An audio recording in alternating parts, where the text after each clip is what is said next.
All right, guys, welcome to Car Chronicles. I got to ask you a question. You know what I'm saying? Why you keep doing this? Why you keep doing that? And let me give you an example. Let's say if you got a family member, they need a car and they want you to co-sign. But you know good and well they ain't going to do right by it. Why would you co-sign for that? They might pay. They might even joke and say, you know, if I miss a payment or so, you might have to step in, or if I miss a payment, it's gonna be on you. And then you got 2 car payments, or maybe you ain't got a car payment at all. You know what I mean? But you know good and well they ain't gonna pay the car payment. Now they might pay 1, they might pay 2, but you know good and well it's gonna fall back on you 100%. You know that person ain't gonna follow through. You know him. You might not know him. Jesus know you from the crown of your head to your sole of your feet. You know, he knew you before you, he knew you before you were placed in your mother's womb. But you still know this person. You know they ain't gonna do right. That apartment, you know they're not gonna do right.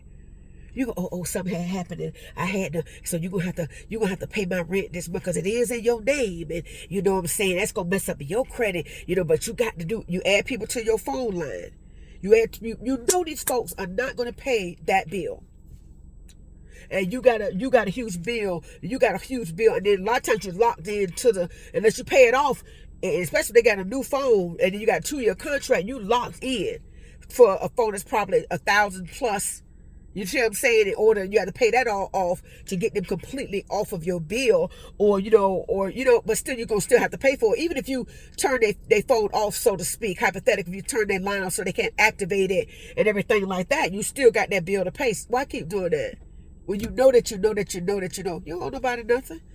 You don't have to do that.